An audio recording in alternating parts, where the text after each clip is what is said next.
Hello, everyone. I'm Colleen Vanderzyden, and this is Creating an Inspired Life. I'm so happy to be here with you today. I was off traveling, so missed a couple shows while my internet wasn't working. And it's really wonderful to be back, and I'm glad you're watching and listening. I'm a medium as well as a spiritual life coach. And as a medium, I touch in with our loved ones on the other side. And as a coach, I help people create the life of their dreams. And it's my passion to help people do that. Today's coaching tip is all about handling life's disappointments.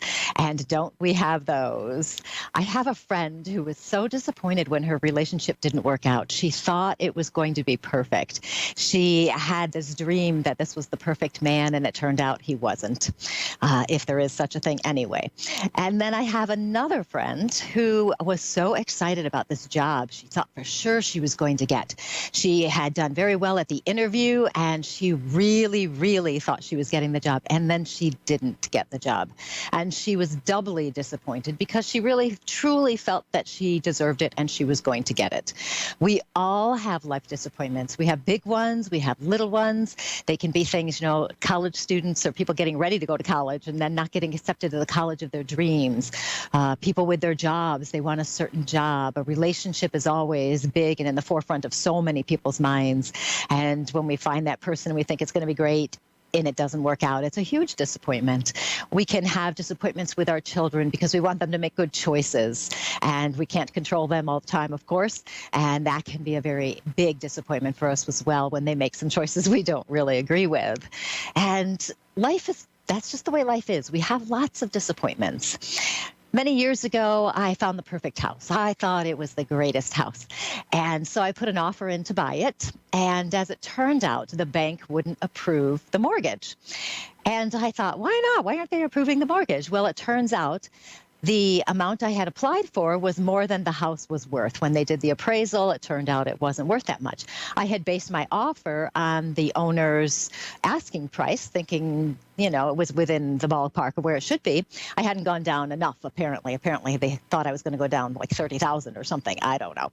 So I couldn't buy this house, and it was very disappointing because I liked the neighborhood, and I thought the house really fit me. And what ended up happening is about a year later, I found another house that was so much better than the first house. It was bigger, it had more yard space, and it was in a much better neighborhood. When we have these life disappointments, we don't have the big picture as to why we're experiencing what we're experiencing. We end up focusing on our loss. We might fixate on what we wanted and what we hoped for. And sometimes these disappointments can kind of stop us in our tracks and stall us in our forward motion because we take it as a sign that we shouldn't go in that direction, or we shouldn't do this, we shouldn't do that, which may be true. And it may not be true as well. It might just be one of those weird things. So many things happen in life that don't really have a rhyme or reason that we think. But it turns out there usually is a reason or something that it leads you to something better, I guess is a better way of putting it. What we're doing when we're focusing on our disappointments is we're looking at them and our lives with a very limited view. We think we're experiencing the whole picture, but we're not. We're doing it based on our limited perspective. That first house, which I thought I wanted and I needed, I had set my hopes on that and thought that was it. That was my whole view. I didn't realize there could be more than that at the time. And as it turned out, the second house, the one I got, was the perfect house. In the big picture, and after, as time goes on, sometimes we can see those big pictures. We can see the bits and pieces and realize how these disappointments have helped us, have taken us where we need to go. They may have protected us against something that wouldn't have been good for us. When a relationship doesn't work out, maybe that is protecting you from a relationship that would have been horrible and that you wouldn't want to be in. Same thing with a job. I had a client once who wanted this job so badly. It was all she was focused on. She went after that job like you can't believe. If they didn't call her, she was right there. She kept going. She kept going. She really pushed and persisted for this job. When she got the job, it wasn't what she thought it was. They basically lied to her. So now she was disappointed because she had been so happy she got the job she wanted, but it turned out it wasn't a good job. If she had just kind of stuck with how it was going and had stopped really forcing it, it might have protected her. But she learned a lot from it, so it was good. She needed to have that. When we're disappointed, It's because we don't know that big picture. And if we can understand that there might be a bigger picture, that can help us kind of get through it and not be so concerned about what's happening. I have a great metaphor for seeing the big picture. Having just been in Florida, I love to go to lighthouses. It's a wonderful thing for me. I love the spiral staircases and climbing up the stairs. And there'll be hundreds of stairs sometimes, of course, depending on the size of the lighthouse. And so I was climbing this lighthouse, and I'm holding onto the railing because I have a fear of heights. And, I don't want to fall. But I'm going around. And part of the reason I like lighthouses is because when you get to the top, you can see for miles. You can walk outside, which I stay close to the wall. I don't want to go to the railing, because, that's a little too close to the edge for me. But you can see for miles all around. You can get this huge, gigantic picture. And when I'm thinking about this, as I was walking up this, I started thinking about the big picture in life. When we're walking in a lighthouse, it seems like we're just going in circles. We don't really necessarily know what we're going to see when we get there. We just keep going, one foot in front of the other. And as we're walking, we're focused on that step because we don't want to get too far ahead of ourselves, or we could trip and fall. So we stay focused on that present step. So we're walking, we just keep going. We know something's there, but we don't know exactly what it is. We stay focused on the present. And as you're walking, every now and then a window comes into view and you can get a glimpse of the outside. Now, this is a very limited view. It's not what you're going to see at the top. It's very limited. And if I didn't know better, I might think that is all that's there, that is the whole view. And it's just like life, because as we're walking with our disappointments, we might feel like we're going in circles, not getting anywhere. But as long as we're still walking, we're still moving, we are getting someplace, even if we think we're stuck in the muck or whatever it can be. If we're paying attention to the present moments that we have, each step we take, we're less likely to trip and fall. We have to stay in that present. If we look too far ahead, that's when we'll lose our focus. If you're walking up a lighthouse stairs and you look up, you're going to trip as you go to the next step. Now, if you're coming down, same thing. You don't want to look down because it's going to disorient you, and you're going to trip. So you have to stay focused on the actual step you're on, at the level you're on. Our lives are built in the moments that we have here. So these disappointments we have, yes, we have them, but focus on what's happening right now around you and keep building and keep moving forward, because then you're building that foundation. As you're going up the stairs of the lighthouse, you get that little glimpse, that window where you see that limited view. And that's what life is exactly. We see limited. We don't have the whole picture. We think it's the whole reality, but it's not. There's more to life than what we can see with our limited perspective. We can get trapped looking out that little window and thinking, oh, there it is, but that's not necessarily it. So we have to stay open and recognize there may be something more. If when I was going up that lighthouse, all those stairs, and I saw that window and I thought, oh, this is it, and then I started going back down, I would have missed some stuff. So we have to keep walking. We have to trust that what's ever happening, even those disappointments that can really get us down, that those are actually part of a limited view, that these are based on our perspective, which is very limited and not entirely accurate. So many times we think our lives might be ruined by these disappointments. I was really looking forward to that job and I didn't get it. So, what am I going to do? I'll never find anything as good. And that may not be entirely accurate. It's not the whole picture. So we don't want to take our disappointments necessarily as a sign that we're moving in the wrong direction, because it may have stopped you from something that you didn't want to experience, and in protecting you from something worse. So here's my summary of my metaphor of the lighthouse lessons. Okay, you want to keep walking, keep climbing, and don't be derailed by your disappointments. Focus on in each individual step. Focus on what's going on in your life right now. Stay in the present. Stay aware of what's happening around you because it's important. And that's how you're living your life. It's in that moment. You don't want to trip and fall. You want to stay right where you are. And then the big thing, the most important thing is to trust that you know there is a bigger picture there. You might not see it right now because your disappointments might be clouding your view, but there is a bigger picture.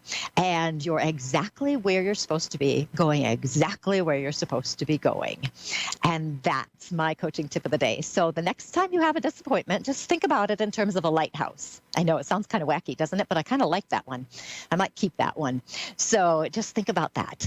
If you want to connect with me, you can find me at psychicmediumcolleen.com and also on Facebook, Colleen Vanderzyden, medium and self-empowerment coach. And I would love for you to follow me on Facebook. If you've been watching the show at all, you know that I'm doing a book proposal and I need followers. So the more followers, the better. And you can also find all sorts of videos and stuff like that right on that page. So it's kind of a good place to be. I say so myself. So it's been really nice talking to you about my coaching tips. So we're going to move on to our first caller. Hold on, I'm going to tell you who it is. It's Beth from Boston. Beth, Hi. How are you today? I'm good. I'm getting over a cold, but I'm good. How are you? Good. How's your snow? Terrible. So we're supposed to get another snowstorm. Oh my goodness, really? Enough already. I know. You've had more snow than I have, and I'm south of Buffalo, just a little bit. and we usually get dumped on. You guys, it's craziness, isn't it? It really is. I think we've had enough. Yeah, you have. So what can I help you with tonight? Well, I just have a few questions about a few things. So I have a daughter, and she's 9, and right now she's living with her dad. And I wanted to know how I can get her back to living with her mother, because I feel like I was wrong. Wasn't able to represent myself the right way or something. And I was wondering if you know anything about that. I was wondering, my mother passed away 2 years ago, if you can connect with her, what she has to say about anything. Okay. I was wondering, I don't know how much stuff you could do. And then there's this trust issue. So my mother left a whole bunch of money, and she left my uncle to be the trust of it, but I don't think he's doing it the way he's supposed to be doing it. Okay. So I was this is what we're wondering going to do. what you have to say about any of those things. Okay. Sorry, I'm going to cough, apparently. I'm going to connect in with your mom if this is who I want to talk to, because I do feel somebody coming in. I'm going to connect in with her because I do want to talk about some stuff with her, and I do want to talk about stuff with your daughter as well, and we'll see what happens next. Did your mom have an issue before she passes in her throat area with breathing or anything like this? Yes, she did. Okay, because I'm getting a lot of token stuff going on in there for me, which usually is my sign of that. I've also got a little bit of a jitteriness with that. Would she be a little bit of a worrier? Oh, God, yeah. Okay. So that's enough to let me know that I do have her here. I have to say I do like her energy because she's, I don't even know how to put it. She's kind of like a go-getter. Wicked. You know, she can be in your face sometimes, huh? Does she like getting people's faces? That's why I told her, I said, don't think just because you're going to be on the other side, then I won't know you're around. Okay. Well, I want to be in your face, okay? No, she was, definitely. Okay. Okay, this is good. It's an interesting feeling, too, as she's coming in. She wants to talk about your daughter, okay? She gives me the impression there's something that happened which caused your daughter to go and live with her father. Okay. Yeah. Was there some kind of how do I put this tactfully, a trauma, a problem or something? Well, I was having trouble getting her to go to school on time. I was having trouble with the discipline aspect. And she was dying at the time. And I also was supposed to be bringing her to her dad's for weekend visits. But I wanted her to stay with me and my mother. So I kept trying to give him excuses of, how about this weekend or that weekend? But I knew he would never bargain with me. Oh, you can have her this weekend. I'll take her next week. And I knew he wouldn't do that. So he ended up just going to court and filing contempt, saying that I was denying him rights to see her. But he had never really made any other attempt at all ever to even really see her unless it was on like a legal thing. Do you know what I mean? Okay. Like he would never go out of his way. Yeah, I do. So what I'm getting here is that she's talking about you making the overtures to start making sure your visits are regular and consistent. Are you visiting your daughter now then? Yeah. Okay, good. Because she wants them to make sure they're regular and consistent. She wants to make sure you're showing a good attitude and that you truly want to be in her life, because you've got to prove it now is what it's coming down to. Your mom's a little irritated about the whole situation, so I'll just put that out there. She didn't want it to happen that way, right? Yeah, she thinks it's best that a daughter should be with a mother. Okay, so, but she understands now you have to play a game. I think she put the bug in the ear. She put a bug in my uncle's ear she gave him permission to make steps so that the dad could take the daughter. Okay, good. Because now it's time to reclaim your place, okay? So she's showing me you visiting and increasing those visitations. Okay. She gives me the impression there comes a time where it's necessary that you be there for your daughter to explain certain things that she might need to know, to make sure she has that female role model in you. There may be other females in her life, but it's very important it be you. Okay. So you need to play the game and do what you have to do so that you can start moving into that direction. She does give me the impression that at some point it's going to become like a halftime kind of deal. So that is coming, where you'll have her halftime and the father will have her halftime. Are you guys close together physically? About an hour away. Okay, and that's not too close because she's talking about a half and half kind of thing. So that's not going to work for school during the school time, but eventually maybe something will shift further. So she is showing me that. So keep that in mind because you've got to play the game. Now, this other part about there's some money available to you. Is that what you're saying? Yeah, but it's only under my uncle's discretion, and I know that he's not doing it the way my mom had intended for it to be done. Okay. Now, is there a trust? Does she say that? Yes, there's a trust. Okay. So because you probably can't afford a lawyer, but I would get somebody just to double check all of that. Just to make sure, like an auditor. You want an auditor. So there's probably a lawyer who audits. I don't know anything, legally, so that's just my impressions. So you want to have somebody who can just check those things because that is going to make a difference. So she thinks that he's doing things wrong. She thinks she's not doing what he asked. Well, I don't think he's as particular as she thought he would be. I don't feel like I don't feel like he's stealing, or anything like that. I just don't think he's very particular. No, he has no feelings. He's a man. Not that they don't have feelings. Well, we won't go in with that. But I feel like he's different ones. So you'll want to check that. I want it checked, okay? Because it feels. I feel her money, and I want to make sure she's happy with where her money went. Yes, she gives me the impression she wanted it to go in a certain way, to be there, and to help. And for whatever reason, that's how she set it up. And so there is that feeling I want it checked just to make sure. Okay. It shouldn't cost too much, I wouldn't think. But you've got to make sure it's somebody who's going to be able to look at everything or else everything won't be visible. It won't be transparent. Okay, so we need to be able to see everything. If you need to file something, a form or something to get money, make sure you do that. And ask for an accounting as well, because that's your right, isn't it? From the way she's telling me, it seems to be that's your right as well. Okay. Okay. Let's see. So, Beth. Where do I go to get those things? Just like the probate court or an actual lawyer? I would check with an actual lawyer and maybe just check online because there might be somebody who, you might be able to find somebody to refer you to the right person.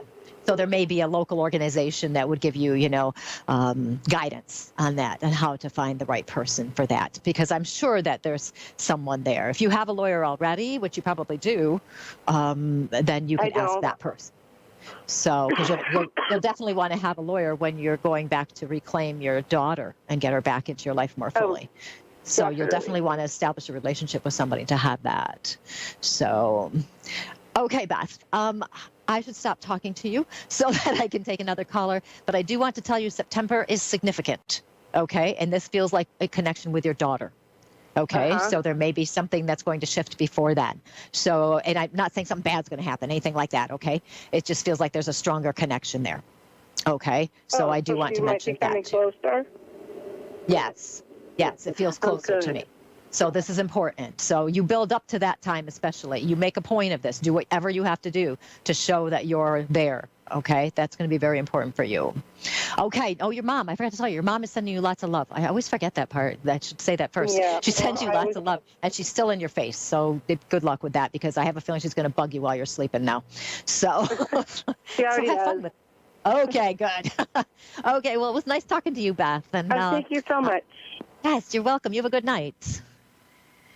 And that was Beth from Boston. Oh, my goodness me. There's so many interesting things that happen in life, aren't there? Next, we're going to move on to Danielle from Georgia. Danielle, how are you? Hi, I'm fine. How are you? Doing really well. What can I help you with today? I was just calling to get a reading, maybe either a message from a loved one or career talk, maybe. Okay.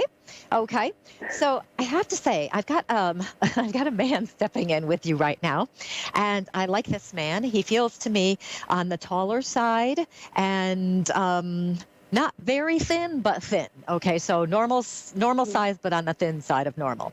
Okay, and he's tall. The thing that's striking me the most is I have a very good sense of humor here, and I have a very good teasing personality, but I also get the fact that he can be strict sometimes, and a little intimidating for people. So he's got a little bit of a couple of different personality kind of things going here. Do you know who that person is by any chance? I think that's my stepfather. And could he be really funny sometimes? Yeah, we would joke. Yeah, I like him. I like the humor with him. And even though I can see that other side, that little strict part, it's with that comes a lot of responsibility. You know, he expects people to be responsible. And if people aren't, he's not happy about it. So there's a bit of that feeling coming in. I have to tell you, he's very proud of you. He says that you have kept going, and you've kept going, and you've kept going. And there have been times where you've said, not doing it. I'm done. I'm stopping. And he's saying, no, you kept going, so you did it. He's very proud of you for that, because he says it hasn't always been easy. And of course, we've all had problems and difficulties and all of that. But he says it hasn't been easy for you, and you've had some interesting things happen. Do you happen to know a younger man who would have passed in his teens or 20s? Not off the top of my head. Okay, because there's a young man coming in right now. So I guess I'm going to talk to him for just a second. It seems like your stepfather's bringing him in because he's talking about the loss of this person. Now, what can happen sometimes? So I'm just going to share this. People who are watching and listening as well, pay attention. It may apply to you too. But what happens sometimes is a spirit sees an opportunity, and they come in and they're like, okay, this person knows so-and-so. So if I say something, they're going to go and tell my whoever that they talk to me. Right. So if it's a friend of yours that may recognize the spirit, or a relative of yours that may recognize, you can pass the message on, okay? This person, this young man who passes, gives me the impression he passes very quickly and from a sudden accident. And he's telling me it was partially his fault because he really wasn't paying attention.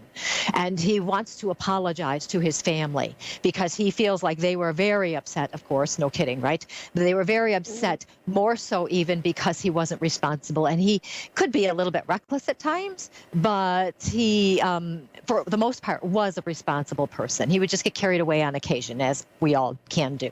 And so he wants to apologize to his people. He tells me that his mom is still very upset about him passing, so that gives me the impression his mom is still here.